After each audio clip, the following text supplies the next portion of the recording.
At 38, I got a text from my husband Mark saying he'd moved to Miami with his 20-year-old girlfriend Melissa and cleared our joint account. I submitted evidence and froze his assets legally. After divorce, my boutique chain expanded, becoming a successful businesswoman. I'm leaving you and moving to Miami with my 20-year-old girlfriend.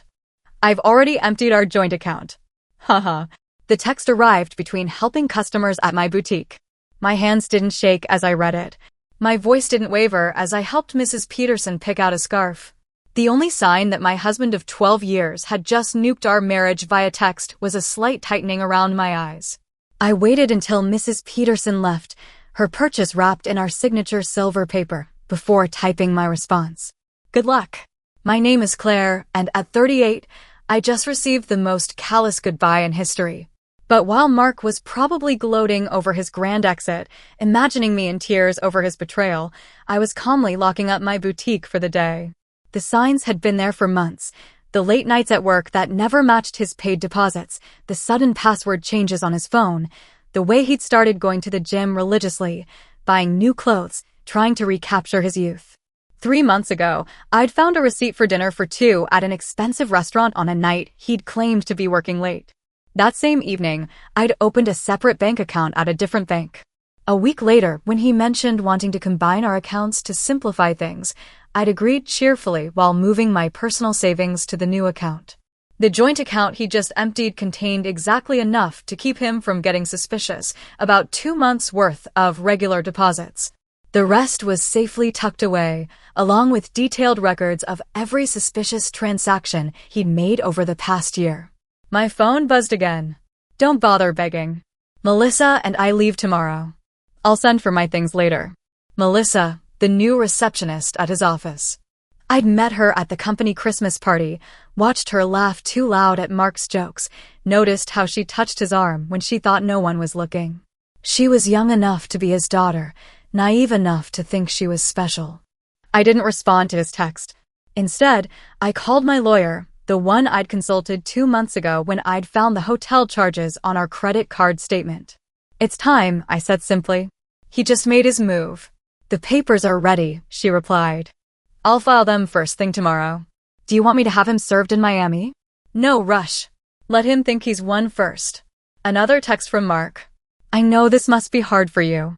You're not getting any younger after all. At least you have your little shop to keep you busy. My little shop, the successful boutique I'd built from scratch, the one that generated more income than his middle management position, the one whose profits I'd carefully kept separate from our joint finances. I smiled, thinking of the certified letters that would greet him in Miami. Let him enjoy his moment of triumph. I spent that evening in our house, my house, since I'd inherited it from my grandmother and kept it in my name despite Mark's repeated suggestions to add him to the deed. Another lucky instinct that had paid off. While organizing the paperwork my lawyer would need, I found our wedding album. Mark looked so different then, before his midlife crisis had turned him into a caricature of his former self. These days, he wore shirts too tight for his softening middle, tried too hard to connect with the 20-somethings at his office, used slang that sounded ridiculous coming from a man of 45. My phone kept buzzing with texts from him, each one more condescending than the last. I've been planning this for months. Melissa understands me in ways you never could. You'll be fine. Maybe you'll find someone more your own age. Already told my family, they agree we grew apart. It's nobody's fault really. I screenshotted each message, adding them to my evidence folder. Let him dig his hole deeper. My lawyer would love his casual admission of premeditation, his gleeful announcement about emptying our account. The last text caught my attention. By the way, I used the joint card to book our flights and hotel. Consider it my parting gift. LOL. Perfect. I called the credit card company. Mrs. Harrison speaking. I need to report fraudulent charges and cancel a card immediately. Nettily, of course, ma'am. Can you identify the charges? 2 first-class tickets to Miami booked today. Hotel charges at the Royal Palm. And I'll need to remove my husband as an authorized user. Do you have documentation of the fraud? Text messages from my husband admitting he used our joint card to book travel with his girlfriend after emptying our bank account. I'll be happy to forward them. The representative's professional tone couldn't quite hide her satisfaction as she canceled the charges. Mark and Melissa would arrive at the airport tomorrow to find their tickets invalidated and their hotel reservation canceled. My phone buzzed again. Don't worry about the house. I'll let you stay there until you find something smaller. I actually laughed out loud at that one. Did he really think he had any claim to my grandmother's house? Had his ego grown so large that he'd forgotten whose name was on the deed? Another buzz. And I know this shop means a lot to you. We can work out a fair payment for your half. My half of my business that I'd built myself, funded myself, grown myself, while he complained about my long hours and called it my hobby. I poured a glass of wine, the good stuff I'd been saving for a special occasion. This qualified. Tomorrow, Mark would learn some hard truths about property law and separate assets. But tonight, I'd enjoy the quiet and plan my next chapter. Morning brought a flurry of increasingly angry texts from Mark. What the heck did you do to our credit card? The airline won't honor our tickets. The hotel canceled our reservation. Answer me. I silenced my phone and headed to my boutique. Friday was always our busiest day, and I had a new shipment of designer handbags to unpack. Life goes on, even when your husband runs off with a receptionist young enough to be his daughter. Around noon, his mother called. Claire, dear, Mark told us everything about how controlling you've been, how you drove him away. He says you're being vindictive now, causing problems with his travel plans. I put her on speaker while I arranged a window display. Did he mention emptying our joint account and charging tickets for him and his girlfriend on our credit card? Silence. Then, well, he said you left him no choice, that you've been cold and distant. Barbara, I have his texts. Would you like me to read them to you? The one where he bragged about taking our money, or maybe the one where he mocked my age? Another pause. He did seem a bit cruel. I told him that text message was inappropriate. I appreciate the call, Barbara. I've always liked you, but I think it's best if we end this conversation now. My lawyer has advised minimal contact with Mark's family during the proceedings. Proceedings already. Goodbye, Barbara. By late afternoon, Mark's sister Amanda was spreading family gossip through mutual friends. Apparently, Mark and Melissa were stuck at a budget motel near the airport, their Miami dreams temporarily derailed. He tried using his personal credit cards, but those had been maxed out for months. Another red flag I'd noticed. My lawyer called with an update. The emergency hearing is scheduled for Monday. Given his admission of emptying the joint account and the documented credit card fraud, we're in a strong position to freeze all remaining assets. Has he been served yet? Not yet, but he'll get the papers at his new motel address. Speaking of which, his girlfriend's social media is providing excellent evidence. She's been posting about their adventure all day, including some choice comments about you. I smiled, thinking of my own documentation, a year's worth of suspicious charges, hotel receipts, text messages that proved premeditation. Mark had been so focused on his grand escape that he'd never considered I might be watching, waiting, preparing. My phone buzzed with another text. You think you're so smart, but I made copies of all the boutique's financial records. Half that business is mine. I forwarded the text to my lawyer, adding it to the growing file of Mark's mistakes. Let him learn the hard way about separate assets and business ownership. Sometimes the best revenge is simply being prepared. The emergency hearing on Monday was everything I could have hoped for. Mark showed up in his new young wardrobe, designer jeans too tight for his age, a blazer that screamed midlife crisis. Melissa waited outside, her youth painfully obvious under the harsh courthouse lighting. My lawyer presented our evidence methodically, Mark's gleeful text about emptying our account, his credit card fraud, his documented history of hidden expenses, each piece carefully collected over months of quiet observation. Your Honor, Mark's hastily hired lawyer attempted. My client admits to some rash decisions, but Mrs. Harrison's actions have been vindictive and calculating. Calculating, my lawyer countered. You mean prudent. My client protected her separate assets and maintained detailed records of her husband's suspicious behavior. That's not vindictive, that's smart business.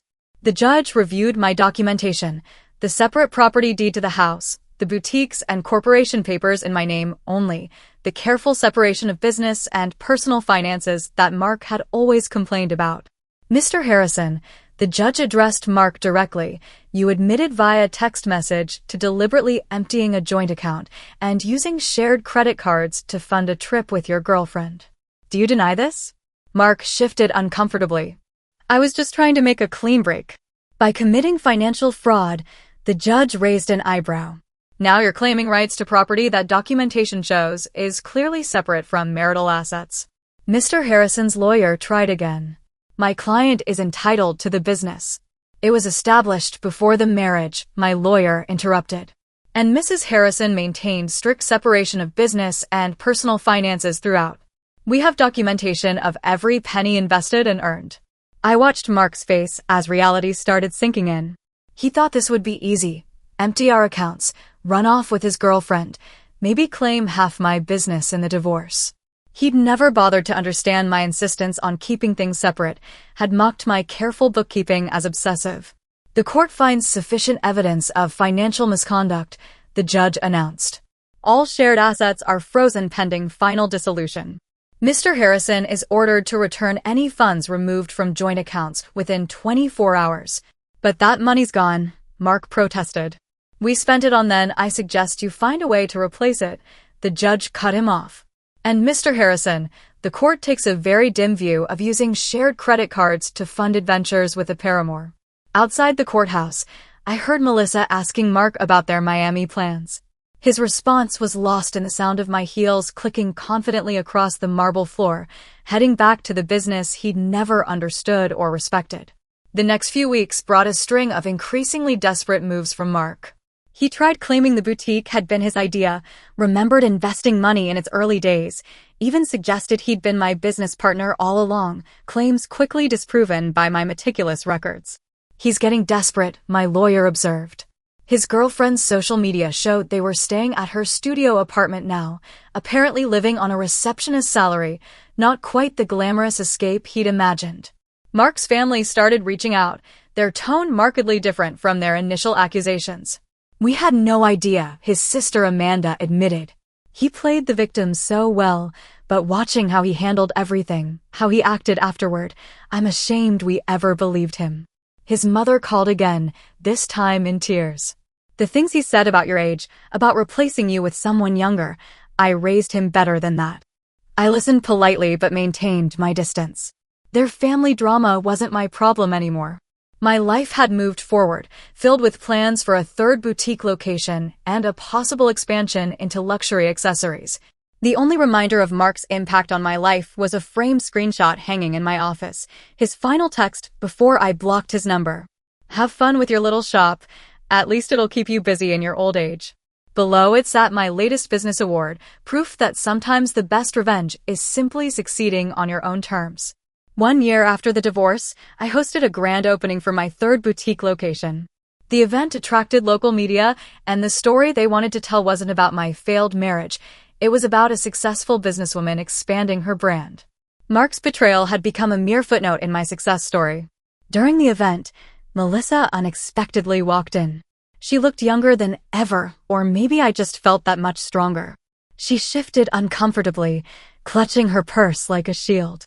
I owe you an apology, she said quietly. I believed everything he told me about how you were cold, controlling, how you didn't support his dreams.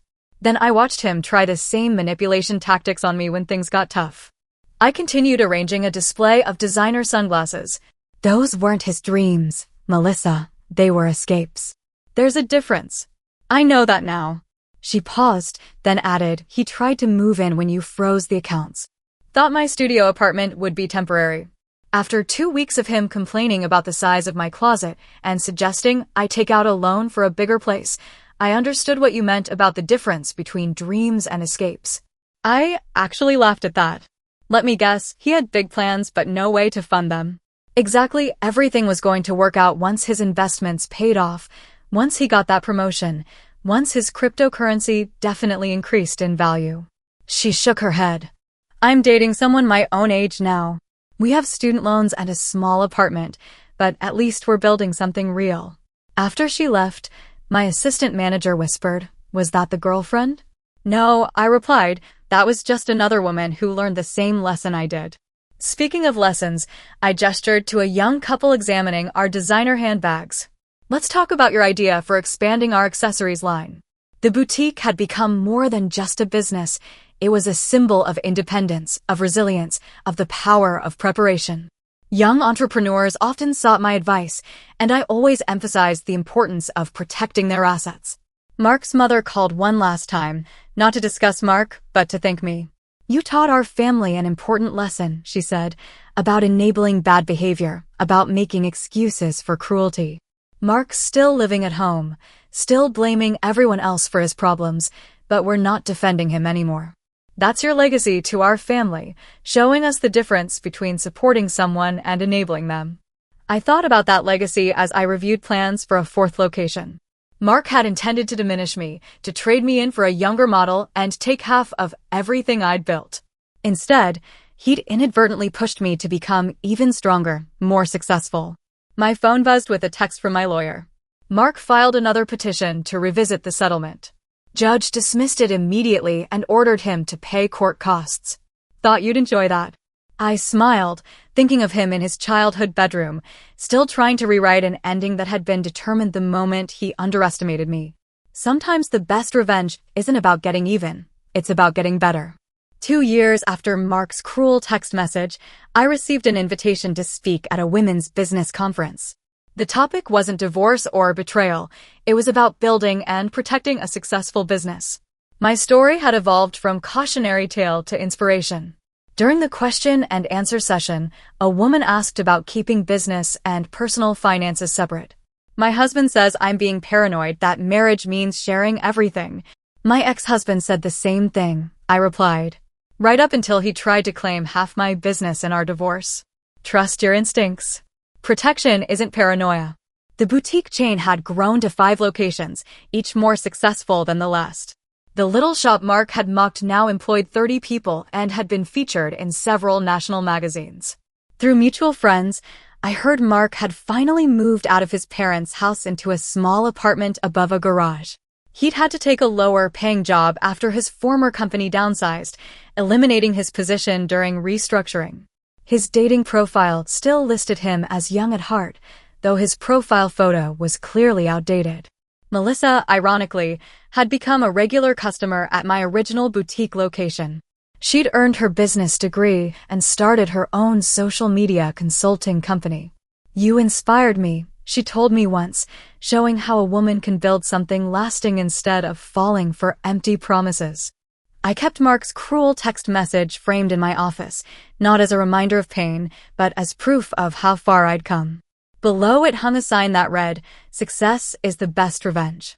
At the 5-year anniversary celebration of my original boutique, I stood addressing my employees and loyal customers. The space had been transformed from a single little shop into the flagship store of a thriving business empire. Mark's mother attended, though I hadn't sent her an invitation.